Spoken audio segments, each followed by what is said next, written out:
What's going on, everybody? It's Boom Bap Recovery, and I'm your host, Ivory Makes Music, coming at you live with another episode. Today, I want to talk about sensory-induced memory and synesthesia, and a profound experience that I had early on in my recovery. Synesthesia is when your senses overlap, and in recovery, mine did just that. A smell wasn't just a smell, it was a time machine. And a sound wasn't just noise, it was shame, guilt, or a flash of something that I hadn't healed yet. This is a quick story of an experience I had in early sobriety. So early on in my recovery, I was completely broken. I was jobless, and I was taken in by my older sister to recover, to get into the rooms, find my life again. But I had a lot of downtime, and a lot of that downtime was spent watching movies, series with my family. And I remember early on in my sobriety, very early on in my sobriety, I'm talking about like maybe 6 weeks in, my sister and I were watching a television show, reality TV, and I think it was called My Strange Addiction. This gentleman, right? He was a family man, a wife, and a child, was addicted to eating cheeseburgers. Cheeseburgers, not hamburgers, cheeseburgers. He ate cheeseburgers morning, day, and night. And this episode was based on his life and how he gets on having an addiction to cheeseburgers, right? Whatever cheeseburgers did for him, I'm sure we can relate as alcoholics. You know, I don't remember his testimony, but I do remember the dramatization that the production crew did to have this guy realize what he was doing to himself. So what the production crew did to dramatize this man's addiction is that they filled up a truck full of cheeseburger containers, right? So imagine like a McDonald's, like a Big Mac cardboard container, right? Imagine a big rig full of cheeseburger containers, right?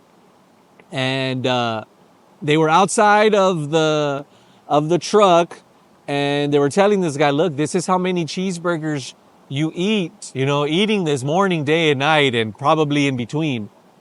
And they opened the truck, and all of the cardboard boxes come crashing down. And I remember the clattering. I remember the noise, the noise of these cardboard boxes falling to the ground and hitting each other, and just the avalanche of these containers, right? And it just instantly brought me back to a moment in time where I was in the darkness, in the recesses of my drinking. If you're out there and you're drinking and you're a spree drinker, a binge drinker like I was, you might relate to this story.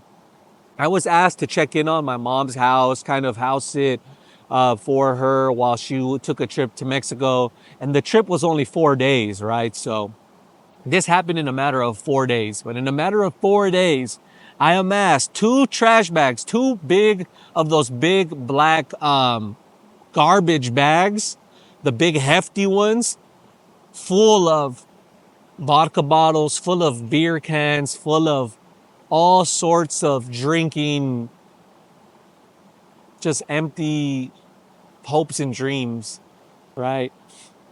That I would find relief in one of those bottles, which, as you all know, never came. 2 trash bags full of plastic vodka bottles and beer cans. And I remember hiding those black trash bags with all my, shameful empty bottles, and telling myself I'm going to put these away so when, the time comes when my mom's coming home, I can dispose of them and get rid of the evidence. And what happens, like any good drunk, you seek relief until you pass out. So I was drinking until I passed out. This was 4 days worth of drinking, passed out. And I remember hearing the noise of my mom coming home, and I just couldn't get up. I was just in a drunken stupor. But what immediately woke me up and what broke my heart was the sounds of my mom opening the trash bags and emptying out the bags, and the absolute horror of the silence that preceded that same noise, the clattering, the falling of the bottles and the cans hitting the ground and hitting each other, the rustling, broke her heart. And the silence of that was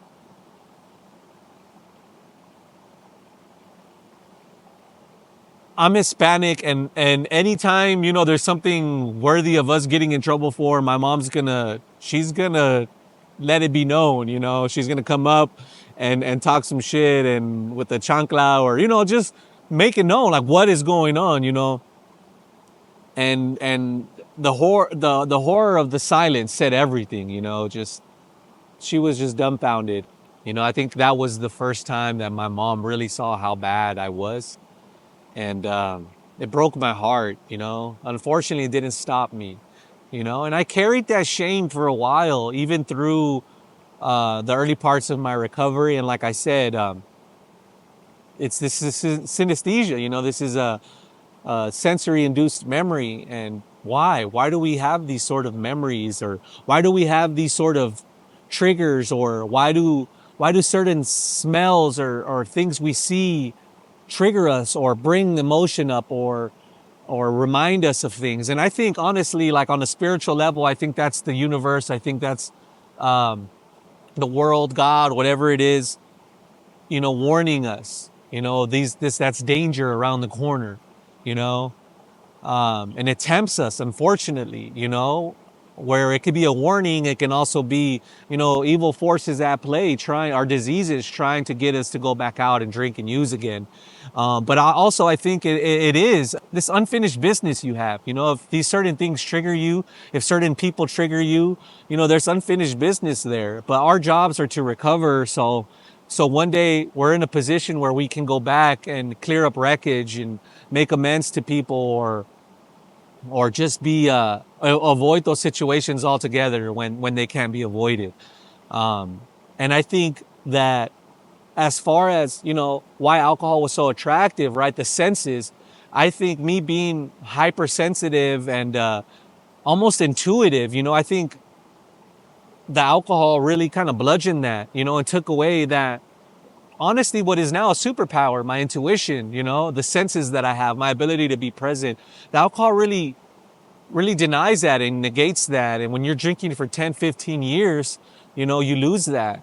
And coming out of that and being in recovery and having sobriety and caring for my health, you know, that intuition is like my superpower. My senses are like a superpower. You know, I can be a present human being and take care of myself and take care of my loved ones, take care of this dog, and be vigilant to danger, be vigilant to the things out in the universe and in the world that, quite frankly, are dangerous. You know, we have to keep our wits about us, and being in a drunken stupor all the time, it doesn't serve anybody, you know. And there's trauma there, you know. These things, I think, are trauma based. Pain is an adhesive, and a lot of the things we share, you know, we've gone through similar things, and it's painful. And sometimes we try to store that away in the deepest recesses of our soul, and it's just that's our disease, you know. And we feed that, we medicate that pain with alcohol. But now I can feed it with other spiritual matters, you know, with making videos like this and going on hikes and meditating, and, you know, my 12-step meetings and therapy, whatever works for you, you know. I hope these videos are finding you guys, and I hope they relate to you guys. I hope you relate to them. And that's just one story, you know. What's your story? Do you have triggers? Have you ever had synesthesia? So it's Boom Bap Recovery. Just a quick video for you guys. Peace.